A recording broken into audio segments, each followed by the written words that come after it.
or you barter with them, you know, I mean, it's funny because, you know, business people, so I work with speakers, you know, personal development speakers as clients, and they'll tell you that, you know, if you're going to tell people that they need to get coached and be mentored and all those things, you better be doing it yourself, you know, walk your talk, right?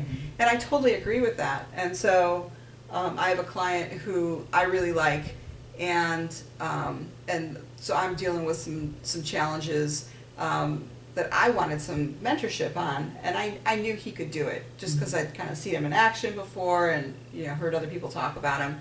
And so I just said, hey, I'd like you to hold me accountable to some things, because I know I won't do it if I'm not held accountable, if it's for myself, right? I will get anything and everything done for my customers because I got no problem taking care of them. I'm always last on the list. So I've got to have someone that I'm doing it for besides myself, or I won't get it done. And so he said, oh, sure, I'll be your accountability partner. But the moment, and so in my mind, I'm thinking, oh, we're going to talk once a week. I'll tell him what I want done, like meaning what I want him to hold me accountable to.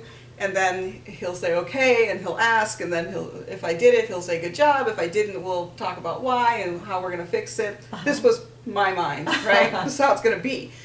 And then we start talking, and he's like, oh, no. So why this and this? And he starts, you know, really going into it in a much more deep way, which is actually going to deal with the issue instead of just dealing with holding me accountable. And I said, hold up. I said, look, you're my client, and I'm taking your money. And then you're doing this for me, and you're just doing it. That's not going to work for me. So before we even start really having this conversation, we need to talk about staying in exchange. So he goes, well, I need so much work, as you know, Rachel, he has 3 businesses, that why don't you just, you know, give me some of the work, you know, just trade time with me. So I said, I will do that. So I said, I will, anything that's mine that's not the company's time, you know, or I'd be pulling money out of my partner's pockets, then I will trade with you. And if it's, you know, if it's time that requires payment, you know, it's going to pull money out of their pockets, then you know, you're going to have to pay for that. So, and he said, that's fine, you know. Okay, great. But the whole point is there are people out there that have things you want and, you know, are expensive, but you have things they want too. And if you can find a way to just say, hey, do you, you know, I mean, I don't care if you're a dry cleaner, I don't care if you're a dog walker, it doesn't matter. You know, the question is, do you have dogs? Yes. Do you ever need them walked? Yes.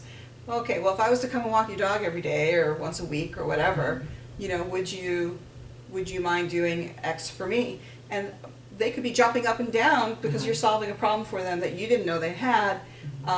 And you both get what you need. So barter, I think, is alive and kicking and should be leveraged and used as long as everyone stays in exchange and equal with each other. Right. Yeah.